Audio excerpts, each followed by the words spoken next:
మిత్రులారా ఇది ఒక్కసారి చూడండి. బీజేపీ మండల అధ్యక్షుడి ఆత్మహత్య, ఆయన మరణ వాంగ్మూలం. నా చావు కారణం రుద్రభట్ల సంతోష్, గాలి మధు, చింతకింది కమల, వీరి వల్లనే నేను ఆత్మహత్య చేసుకుంటున్నా. వీరు నాపై రాజకీయంగా ఎదుర్కోలేక తప్పుడు కేసులు పెట్టించారు, నా పరువు ప్రతిష్టలు దెబ్బతీసిర్రు అని చెప్పేసి ఓ బీజేపీ అధ్యక్షుడు తన బాధను తను చనిపోయేటప్పుడు ఏం చేయలేక ఆత్మహత్య చేసుకున్నాడు, లేఖ కూడా రాసిండు.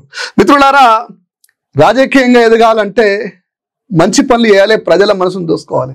కానీ తప్పుడు కేసులు, ఎస్సీ ఎస్టీ కేసులు పెట్టించి, మహిళలతోటి తప్పుడు కేసులు పెట్టించి మనిషి సావు కారణమయ్యారు ఈ చట్టాలు, ఈ పోలీసు వాళ్ళు. వాస్తవంగా వారి మీద 13 మందిపై కేసు, ఎస్ఐపై వేటు అని చెప్పేసి మనకు తెలుస్తుంది. కానీ ఈ బాధ తెలవాలంటే వాళ్ళ కుటుంబ సభ్యులతోటే మాట్లాడాలి. అప్పుడు కానీ మనకు అర్థం కాదు వాళ్ళ కన్నీళ్ళు ఏందో, వాళ్ళ కన్నీళ్ళ కారణం తెలియదు. దానికి కారణం తెలవాలంటే వాళ్ళ కుటుంబ సభ్యులు మాట్లాడితే మీకు క్లారిటీ వస్తుంది. మిత్రులారా, ఎక్కడైనా ఒక వ్యక్తి చచ్చిపోవాలనుకుంటాడా? పైగా బీజేపీ కార్యకర్త నమ్మిన సిద్ధాంతం పట్టుకొని, వాస్తవంగా మదన్న చాలా డబ్బున్నోడో, కోటీశ్వరుడో, పేరు కోసం పార్టీలో జాయిన్ కాలే. 2 సార్లు అదే వార్డులో గెలిచినటువంటి వ్యక్తి.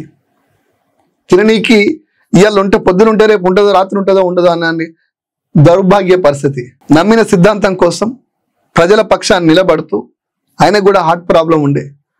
పక్కపొంటి దసరా కంటే ముందు కాంగ్రెస్ వాళ్ళు కాంగ్రెస్ పాటలు పెట్టుకొని డీజే తోటి హంగామా చేస్తుంటే, ఇది ఎలక్షన్ కోడ్, ఇట్లా చేయకూడదు అని పోలీసు వాళ్ళకి చెప్తే, పోలీసు వాళ్ళు దాన్ని, ఆ సమస్యను పరిష్కరించాల్సిన పోలీసు వాళ్ళు సమస్యను పెద్దగా చేసి రాజకీయంగా వాళ్ళు, ఆ పోలీసు వాళ్ళు రాజకీయ కార్యకర్తల లెక్క, కాంగ్రెస్ కార్యకర్తల లెక్క, కోవట్ల లెక్క పనిచేసి మదన్న సావుకి ఎట్లా కారణమేరో చూడు. ఎస్ఐ శంకర్ రావు, కోటేశ్వరరావు మీ నాయన తాగిండు అని చెప్పేసి అన్నట్టుగా సమాచారం. అందులో ఎందుకు అనాల్సి వచ్చింది? ఆయన అది వాళ్ళ ప్లానింగ్, మొత్తం ప్లానింగ్. ఇట్లా దూషిస్తే వీడు భయపడతాడు, బయటికి వెళ్ళాడు అని అలా చెప్పేసారు. మొత్తం ఇదంతా కాంగ్రెస్ ప్రభుత్వ పాలన వల్ల లంచాలతో కూడింది జరిగింది మొత్తం.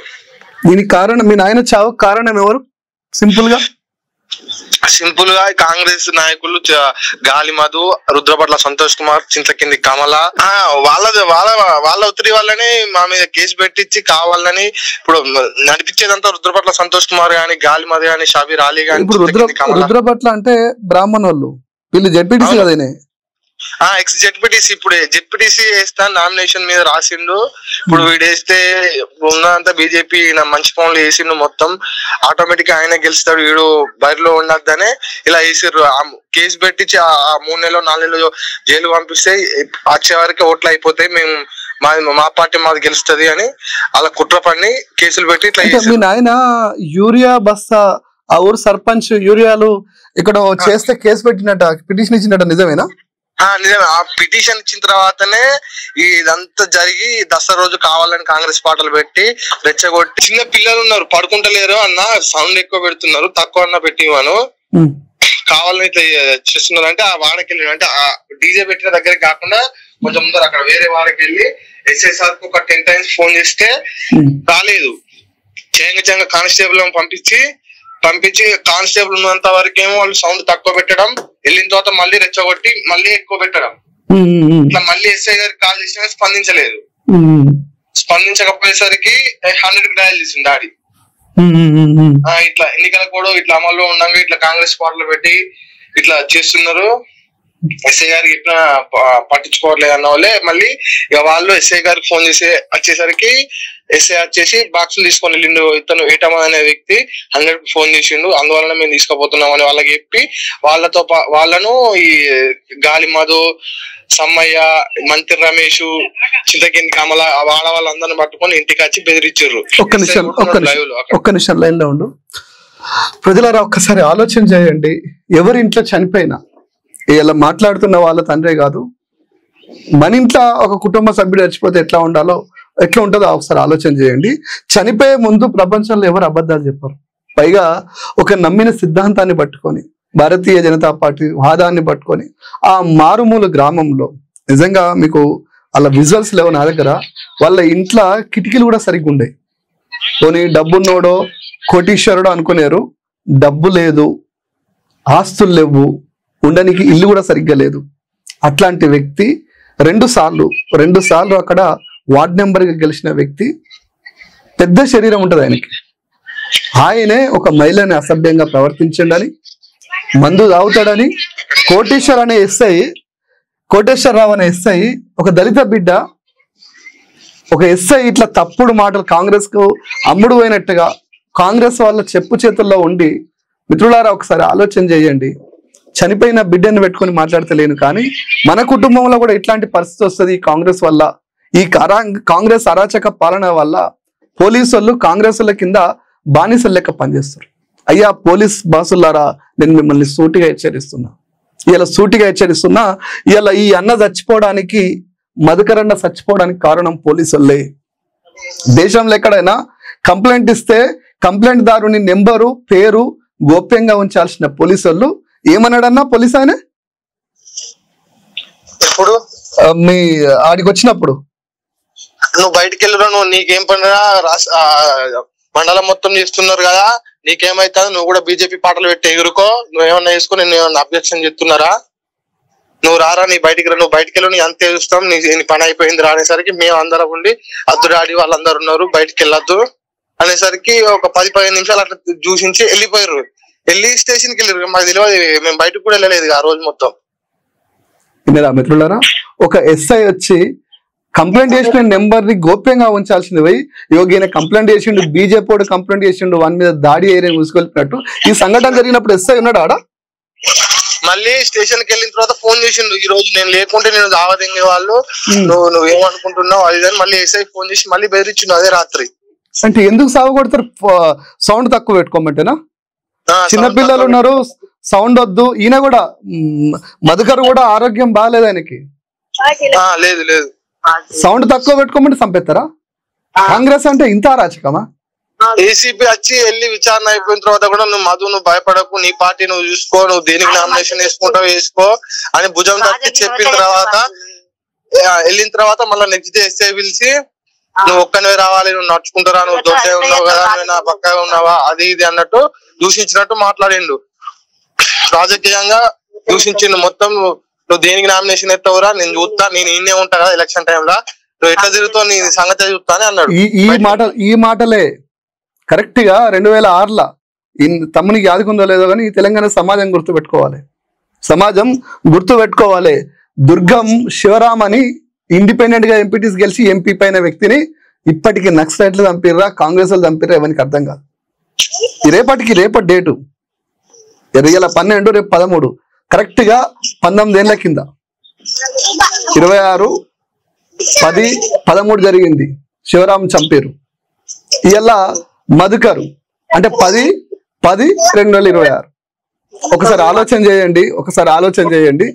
ఆడ ఒక దళిత బిడ్డ దుర్గం శివరామ్ అనే వ్యక్తి, దళిత బిడ్డ దుర్గం శివరాము ఎంపీటీసీగా గెలిచి ఎంపీ పైన ఆయనని చంపిర్రు. నక్సలైట్లు చంపిరా, పోలీసులు చంపిరు, ఇప్పుడు ఎవరికి తెలియదు.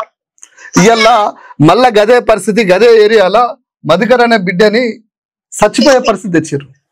కేసు ఎవరు పెట్టారు దాడి మీద ఈ గాలి మధు, చెన్నూరు సమ్మయ్య, చింతకింది కమలా వెళ్ళి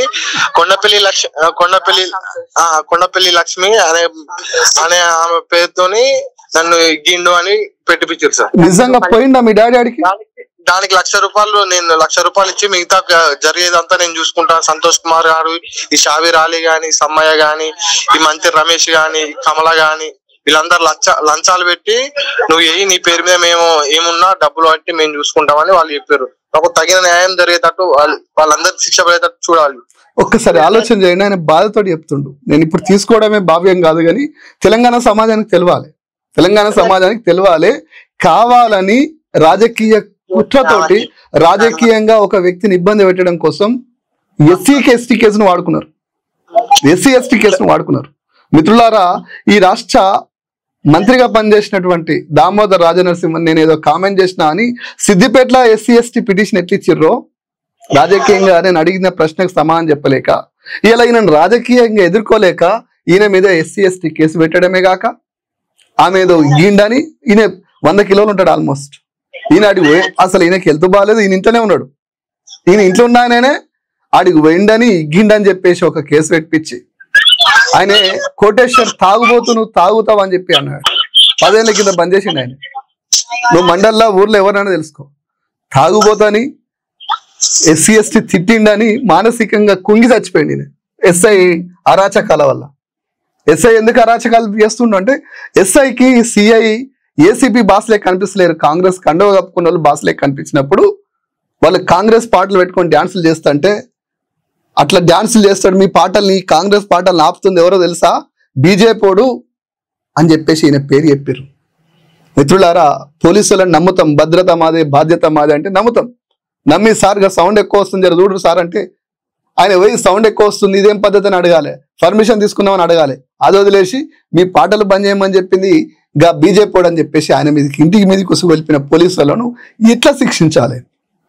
కాంగ్రెస్ వాళ్ళని మళ్ళీ చెప్తున్న మిత్రులారా, ఒకసారి ఈరోజు చూడండి, మీకు తెలవాలి. ఆ ఏఎస్ మాకొద్దు, సందీప్ కుమార్ జా మా శాఖలో పోస్టింగ్ అవ్వద్దు, సిఎస్ కు R&B మంత్రి కోమటిరెడ్డి లేఖ. మిత్రులారా, ఒకసారి ఆలోచన చేయండి, ఒక్కసారి ఆలోచన చేయండి. ఒక కలెక్టర్ కూడా తనకున్న విచక్షణ అధికారాల్ని వివక్షతో చేస్తుండని చెప్పేసి జిల్లాల అరాచకాలు సృష్టిస్తే, సిరిసిల్ల జిల్లాల అరాచకాలు సృష్టిస్తే ఆయనను వేరే అసలు ప్రజలకు సంబంధం లేని పదవిలో పెట్టారు. మిత్రులారా, రేవంత్ రెడ్డి అండా చూసుకొని సందీప్ కుమార్ జా ఆనాడు ఎగిరినట్టు ఎగురుడికి సందీప్ కుమార్ జాని రేవంత్ రెడ్డి కాదు కదా, ఎవ్వరు కాపాడాలి, కోట్ల ముందు నిలబెట్టిరు, తీసుకపోయి ప్రజలకు సంబంధం లేని ఓ శాఖ కప్ప చెప్తే ఆ మంత్రి కూడా మాకు వద్దంటుండు. కదే సిరిసిల్ల ఎస్పీగా పనిచేసినటువంటి ఆయనే దళితుల మీద 3rd డిగ్రీ వేస్తే ఆయనకి ఇప్పటికీ ప్రజలతో సంబంధం ఉన్న పోస్టులు లేవు. దయచేసి ఇప్పటికైనా అర్థం చేసుకోర్రి, పోలీసు వాళ్ళు చట్టం పరంగా పనిచేయరు, రాజ్యాంగం ప్రకారంగా పనిచేయండి, జీతాలు ఇచ్చేదానికి కరెక్ట్గా పనిచేయండి. కానీ కాంగ్రెస్ వాళ్ళ మెప్పు కోసం, ప్రభుత్వము చేసే తప్పుల కోసం మడుగులు ఒత్తితే సమస్యలు పెద్దగైతాయి, ప్రాణాలు పోతాయి. ఇలా ఈ బిడ్డ తండ్రిని కోల్పోయి పుట్టడు దుఃఖంలో మనతో మాట్లాడుతుండే, దానికి కారణం ఎవరు? పోలీస్ వ్యవస్థ సరిగ్గా లేక. ఏసీపీ లాంటి స్థాయి గొప్పగానే పనిచేసినా కూడా ఎస్ఐలు సిఐలు వాంటెడ్లీ కాంగ్రెస్ లో మెప్పు కోసం చేస్తున్నారు కాబట్టి ఇలా ఈ బిడ్డ తండ్రి లేనటువంటి సంజయ్ గారు ఏమన్నా మాట ఇచ్చారు. వాళ్ళకి తప్పకుండా 48 గంటల్లో ఇలా వాళ్ళను అరెస్ట్ చేయకుండా మేము చేస్తాం, మా కార్యకర్తలందరిది మేము చూసుకుంటాం, మీరు ఎట్లా న్యాయం చేయరు అని మాట ఇచ్చారు. ఇంకా రామచంద్రరావు ఫోన్ చేసిరా బీజేపీ అధ్యక్షుడు, ఎందుకంటే ఆయన లేఖలో రాశారు క్లియర్ గా. ఒకసారి ఆలోచన చేయండి, బీజేపీ పార్టీ అండగా ఉండాలని చెప్పేసి తన మరణ శాసనం వాంగ్మూలంలో రాశారు. దయచేసి బీజేపీ పార్టీ దీని మీద చాలా సీరియస్ తీసుకోవాలి. బండి సంజయ్ గారు వెళ్ళిర్రు ఒక మంత్రిగా, ఈ విషయంలో నేను సంజయ్ అన్నానికి సెల్యూట్ చేస్తున్నా. వాస్తవంగా నేను సంజయ్ని కామెంట్ చేస్తాను, కానీ ఒక కార్యకర్త, అట్టడుగు కార్యకర్త చచ్చిపోతే వివక్షకు గురై పోలీస్ వ్యవస్థకు అన్యాయాలకు ప్రభుత్వాన్ని ప్రశ్నించిన పాపానికి ఆయన చావు కారణమైతే దానికోసం సంజయ్ పోవడం నిజంగా నేను ఒక కార్యకర్తలో ధైర్యాన్ని నింపిన బిడ్డగానే భావిస్తా సంజయ్ని. ఈ విషయంలో మిత్రులారా, ఏ పార్టీ కార్యకర్త తప్పు చేయకపోతే, మంచోడైతే ధర్మపక్షాన్ని నిలబడి కొట్లాడే పార్టీ కార్యకర్తను కాపాడుకోకపోతే ఏ పార్టీ నిలబడది.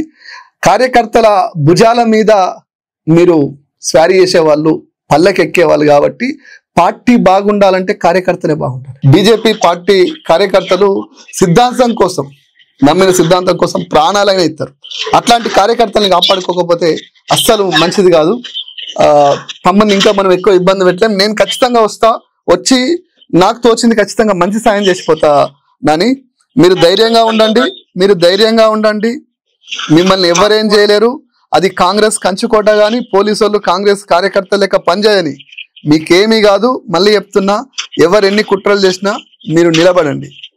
నాకు న్యాయం జరిపేయండి అయ్యా. ఇప్పుడు వాళ్ళు మళ్ళీ కేసు నుండి బయటకు వెళ్తే మమ్మల్ని మళ్ళీ ఉంచరయ్యా, మాకు ప్రాణహాని ఉంటది వాళ్ళతోని. వాళ్ళ మీద కేసులు కావాలి కంపల్సరీ, వాళ్ళు జైలుకి వెళ్ళాలి. వాళ్ళ